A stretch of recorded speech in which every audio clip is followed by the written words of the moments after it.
Kimsiz? Men Muhammadni qidirib keldim. Kim u Muhammad? Allohning elchisi. Allohning elchisi? Rasululloh. Rasululloh? Sekinroq gapir, birodar. Mening ismim Obid. Qani ayt, Alloh qora va oq tanli bandalarni o'zaro teng qilish uchun ichimizdan bir kishini yuborsa, Nima? u hoja bilan qulni barobar ko'rsa, arabning ajamdan afzalligi faqatgina taqvo bilan bo'lsa, Kim ekan u? Kim ekan? Muhammad. U Allohdan vahiy olib keldi. Allohdan? Alloh kim? Alloh yakka-yu yagona. Hojat baror zot. U zot bizdan nimani istaydi? Islom diniga kirishimizni. Islomga? Unga qanday kiriladi? Allohdan o'zga ma'bud yo'q va Muhammad Allohning elchisi deb guvohlik berasan. But sanamlarchi? Ularga sig'inishni yig'ishtirasan-da, Allohga va rasuliga iymon keltirasan. Ozodlik. Ozodlik? Nahot ozodlik kelgan bo'lsa?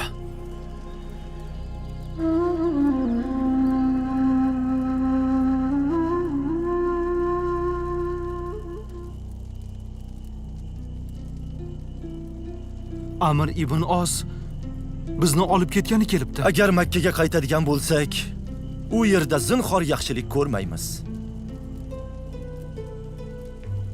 Podshoh Najoshiy bizni nima qilar ekan, ha? Bizga Allohning o'zi yetadi. U zot eng yaxshi vakildir. Ja'far ibn Abu Talibni ham olib boraylik.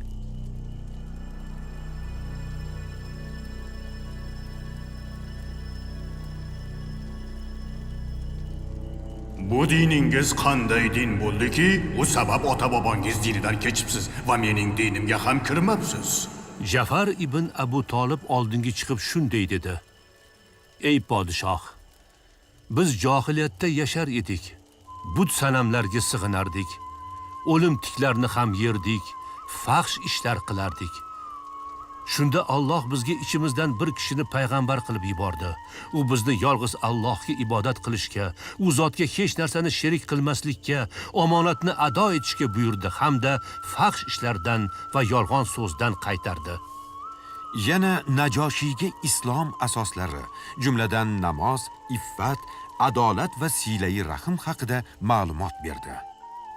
Payg'ambaringiz Parvardigordan olib kelgan biror narsa bilasanmi? Ja'far ha bilaman dedi. Qani o'qib ber. Shunda Maryam surasining boshidan qiroat qilib berdi. Mehribon va rahimli Allohning nomi bilan boshlayman. Kaf, ha, yo, ayn, sod. Bu Robbingning bandasi Zakariyoga rahmati zikridir. U Robbiga maxfiy nido qilgan chog'ini esla. U ey Robbim, mening suyaklarim mo'rtlashdi. Boshga oq tutashdi. Ey Robbim, senga duo qilishla badbaxt bo'lmaganman.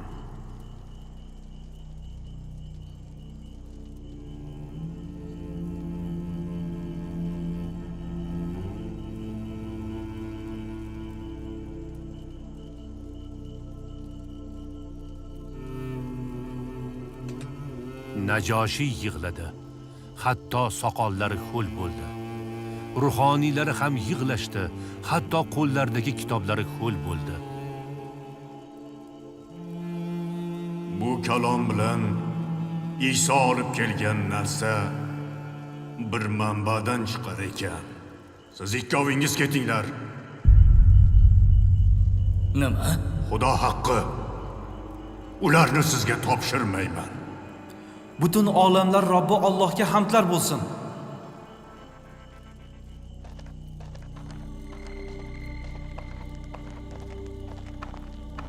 Hukmdor, ular Iso ibn Maryam haqida og'ir gaplarni aytishadi. Payg'ambaringiz Iso ibn Maryam haqida nima deydi? Ja'far ibn Abu Talib oldinga qarab yurdi. Jafar ibn Abu Talib shunday dedi. U Allohning quli va payg'ambari hamda bokira pokiza Maryam tushirgan ruhidir. Shunda Najoshiy yerdan bir cho'p olib chiziq chizdi-da, Iso sen aytganingdekdir, aslo boshqacha emas dedi. So'ng musulmonlarga omonlik berdi. Quraysh elchilariga esa hadyalarni qaytarib berdi. Elchilar uning huzuridan sharmanda bo'lib qaytishdi.